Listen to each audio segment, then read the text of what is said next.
Lo que vengo a presentar hoy, que lo titulé Territorios Liberados y Territorios Cercados, el conflicto petrolero en la Reserva Natural del sitio Ramsar, Laguna de Yancanelo, Mendoza, es una pequeña parte de lo que fue mi tesis doctoral. En líneas muy generales, el objetivo general que me propuse en ese trabajo fue establecer o aproximarme un análisis de las implicancias o efectos del avance de actividades extractivas sobre espacios destinados a la conservación de la naturaleza, es decir, áreas protegidas. Y como caso de estudio, abordé el conflicto que sucedió en este sitio en particular, allá por el 99, digamos que inicia a fines de la década del 90. Y bueno, al principio de la investigación, estas dos lógicas que se ponían la lógica del extractivismo y la lógica de la conservación de la biodiversidad parecían como encontrarse, colisionar, ser muy opuestas, y con el transcurso de la investigación, bueno, parece que no tanto, que hay ocasiones en donde pueden dialogar, digamos, ¿no? Y armonizar. Así que yo lo que voy a hacer en la presentación, como tenemos un tiempo cortito, es comentar a grandes rasgos cómo fue el conflicto y detenerme con un poco más de detalle en cómo se delimitó el área protegida, que a mí me parece un tema como interesante por lo que puso en juego y por lo que dice respecto de cómo se encuentran estas lógicas del extractivismo y la conservación en el territorio. Bueno, para los que no son de aquí, cuando hablamos de Yancanelo, hablamos, o es conocida mayormente por ser una de las tantas reservas naturales que tiene la provincia, pero también es un sitio en donde confluyen otros usos del territorio muy importantes en ese pequeño lugar. Por un lado, actividad ganadera, que data desde fines del siglo XIX o incluso un poco antes, explotación petrolera a partir de la década del 30, y una cuestión importante, un detalle a tener en consideración, es que se trata de un yacimiento de petróleo pesado, digamos, un petróleo altamente viscoso, con lo cual sus costos de extracción y procesamiento son muy elevados, y bueno, a lo largo de la década del 30 y hasta la actualidad, podríamos decir que hasta 2010, o incluso con el inicio del conflicto a fines del 99, las empresas tuvieron, digamos, como marcados vaivenes, ¿no?, en explotar ese yacimiento. Tampoco es que sea un yacimiento que contribuya demasiado a la cuenca neuquina, es realmente muy pequeño lo que contribuye, y bueno, eso como para caracterizar un poco esta cuestión. Luego se crea la reserva faunística en ese momento, en la década del 80, que comprendía 40.000 hectáreas, y en el año 1995 es declarado sitio Ramsar, es decir, es un humedal de importancia internacional para la conservación de este tipo de ecosistemas. Y si ven ahí, el sitio Ramsar estaría incluido dentro del área de reserva, ¿no? Dentro de la reserva ahora es de flora y fauna, si bien digo, y el recuadrito en rojo es donde estaría el bloque de concesión. Bueno, acá está un poco la cuenca neuquina, todos los bloques de concesión que hay en la zona de Malargüe, y cómo con la imagen de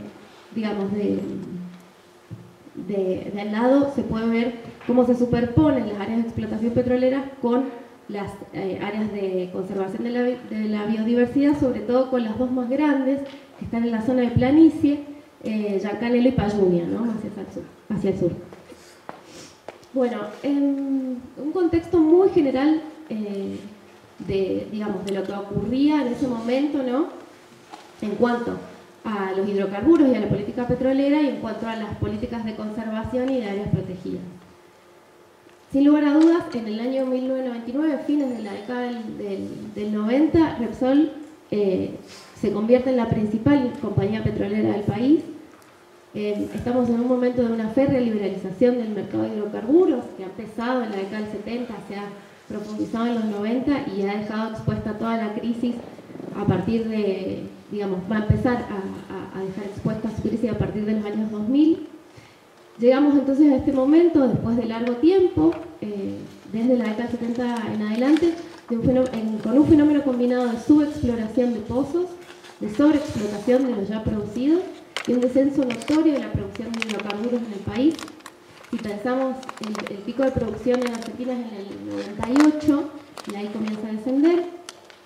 Otra cuestión importante es que a partir de la reforma constitucional del 94 son las provincias las que poseen el dominio originario de sus recursos naturales, con lo cual son las administraciones provinciales las que van a establecer los contratos con las compañías petroleras. Por eso hablamos, ¿no?, de una provincialización de los recursos hidrocarburíferos. Para Mendoza, a partir del año 2000 en adelante, la producción de minas y canteras, que es como se registra la explotación petrolera aquí, representa alrededor del 16% del PBG, y contamos con dos cuencas, la cuyana y la neuquina. La neuquina es donde ocurre el conflicto, en la zona de Malargüe, que justamente este departamento tiene el 50% de los pozos productivos y explica el 60% de la producción provincial. Respecto de las áreas naturales protegidas o de las políticas de conservación, decir que no hay un sistema jurídico institucional unificado. Específicamente en relación a los espacios protegidos, nos movemos con una legislación que corre para la nación y otra legislación que corre para las provincias. Mendoza es una de las dos provincias que no tiene parques nacionales, tiene todo su sistema de áreas protegidas bajo jurisdicción provincial. Representan aproximadamente el 12,34% del territorio, pero si sumamos bosques nativos y humedales, ese porcentaje llega al 28%, lo que es un gran porcentaje de conservación o del territorio bajo alguna categoría o forma jurídica de protección ambiental. Esto lo voy a pasar por alto y voy a ir directamente a la cronología del conflicto. Lo que les decía, este conflicto tiene su inicio o sus condiciones de producción en los términos que utiliza Gabriela en el año 1999, cuando Repsol YPF presenta un aviso de proyecto para probar en la zona de Llancanelo una tecnología que no había utilizado, que es una tecnología de segmentos horizontales. Esto marca, digamos, este encauzamiento mediante un aviso de proyecto representa una grave irregularidad en materia de normativa ambiental para la provincia. Presentar un proyecto de estas características, digamos, de fuerte impacto ambiental mediante un aviso de proyecto, no está contemplado así en la ley provincial, es como un atajo, digamos, ¿no?, que le permite a la empresa petrolera rápidamente tener la aprobación de ese proyecto y pasar por alto dictámenes técnicos y audiencias públicas. Bueno, ese pozo es exitoso y al año siguiente presentan un proyecto nuevo para sumar 8 pozos más. Ahora sí, en esa ocasión, mediante una evaluación de impacto ambiental que tiene otro recorrido administrativo, se produce la audiencia pública, también plagada de irregularidades. Es un conflicto que está plagado de irregularidades en materia normativa ambiental, pero el nuevo problemático en ese momento fue que el área protegida no estaba delimitada. Entonces no se sabía con exactitud dónde iban a estar los pozos, si los pozos iban a estar fuera del área protegida o dentro del área protegida. Si estaban fuera del área protegida, se aplica una ley, la Ley General de Ambiente de la provincia, y en caso de que hubieran estado adentro, no se podían llevar adelante, por la Ley de Áreas Protegidas de la provincia prohíbe taxativamente las actividades extractivas en estos espacios. Bueno, a partir de ese momento el conflicto va ganando mucha visibilidad, tímidamente van involucrándose distintos actores sociales, parte de la comunidad científica, sobre todo de las ciencias naturales, la Dirección General de Irrigación, la Comisión de Ambiente de la Legislatura y un actor central en este conflicto que es una ONG local, ambiental, de reciente formación por esos momentos, OICOS, Red Ambiental, que en el año 2003 presenta un amparo colectivo para frenar la declaración de impacto ambiental del proyecto desde la Acción 2, del Plan de Acción 2, y lo logra después de 2 años, y la Corte Suprema de la provincia de Mendoza falla a favor de la ONG, frena el proyecto que había presentado Repsol y ordena a distintos actores sociales avanzar en la delimitación del área protegida. ¿Quiénes criterios y en base a qué criterios se delimitó esa área protegida, cómo se delimitó Llancanelo finalmente. Bueno, esta discurrió por dos espacios colectivos: el Consejo Asesor de Desarrollo Sustentable de la provincia y una mesa de diálogo que propone OICOS a la empresa y al gobierno provincial. Respecto de la primera, el Consejo Asesor, bueno, también lo conformaron un montón de actores sociales, el órgano de aplicación de la ley, la Dirección de Recursos Naturales Renovables, la Dirección General de Irrigación, Repsol, OICOS, la Cámara de Comercio de Malargüe, un actor local pero de mucho poder en ese departamento, y algunos pobladores de la zona. Básicamente lo que acá se trataba de dilucidar era por dónde justamente debía ir el área protegida, ¿no? Que siguiendo los límites biológicos, es decir, todos los componentes biológicos que hacían al desarrollo del sistema del humedal, o si había que seguir límites administrativos. Esos límites administrativos estuvieron definidos por un criterio de uso según las palabras de los entrevistados. Ese criterio de uso era todo lo que había utilizado, todo el impacto del ser humano en esa zona que se iba a dejar entonces por fuera del área protegida. Ahí entraban el bloque de concesión, caminos, propiedades privadas, campos ganaderos, etc. Entonces, como pivotear entre estos dos criterios, uno más de ultranza, así lo denominaron, entonces el límite biológico. ¿Por qué? Porque ahí sacábamos a todos, al bloque de concesión, a los ganaderos, a los superficiarios, a los propietarios, o si no, un criterio más ecuánime, ¿no? Para todos lo mismo.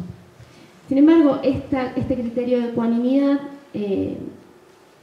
a mí me pareció que homogeneizó los distintos impactos de las distintas actividades productivas y no productivas que tienen lugar en Llancanelo, y sobre todo el poder de los actores sociales involucrados, ¿no? Como si fuera lo mismo una empresa multinacional como Repsol y un pequeño ganadero o un gran ganadero que están ahí en Llancanelo. Es decir, una homogeneización de las distintas territorialidades presentes en esa zona. El otro espacio fue esta mesa de diálogo, que bueno, estuvo bastante, digamos, esto según, por supuesto, las entrevistas que yo realicé a los representantes de la ONG, en donde, bueno, la empresa, si bien tenía, digamos, ciertas consideraciones por la ONG y por acordar con la ONG, por lo que venían, ¿no? Les habían frenado un proyecto. Bueno, las presiones que ejercieron sobre esa mesa de diálogo también fueron muy notorias. Hubo distintos momentos, ahí hay algunas partecitas de algunas citas. Entonces se registraron intentos por imponer una definición muy favorable a la empresa. Uno de los entrevistados decía, ¿no?, que el mapa tenía una geografía muy complicada. Si ustedes ven, el área protegida de Llancanelo tiene unos, casi como un peine, ¿no? Entra, sale, entra, sale. Eso da cuenta de cómo se definió el área protegida, ¿no? Bueno, ECO se retira después del Consejo de Desarrollo Sustentable, levanta la mesa, luego reinician las negociaciones. Entra un actor que no había estado presente hasta ese momento, que fue el sindicato de petroleros privados, que es el SUPE con H, no el anterior, que era el SUPE sin H. Finalmente llegan a un acuerdo de un mapa con OICOS, que era lo que necesitaban, y bueno, eso finalmente se presenta en la legislatura, hay una sesión fallida, se levanta, no se aprueba en ese momento, y luego se aprueba unos meses más adelante, pero con modificaciones a ese mapa. Bueno, es cuando OICOS decide retirarse definitivamente de la contienda. Ahí hay una cita, es también el año de la 77-22, y Llancanelo para la gente de OICOS no era un problema, digamos, socialmente muy movilizante, un conflicto muy movilizante. Estaba también lo otro que concitaba intereses y movilización. Ahí se ven rápidamente lo que es amarillo, el borde amarillo es el límite biológico, y en la imagen de al lado el límite en rojo es el área protegida, como está finalmente delimitada, que fue básicamente lo que se aprobó en el Consejo de Desarrollo Sustentable. Son 88.000 hectáreas ahora. Bueno, Luego de que esto queda salvado y que el área protegida queda delimitada, en el año 2009 se presenta un nuevo proyecto, eso se aprueba en el año 2010.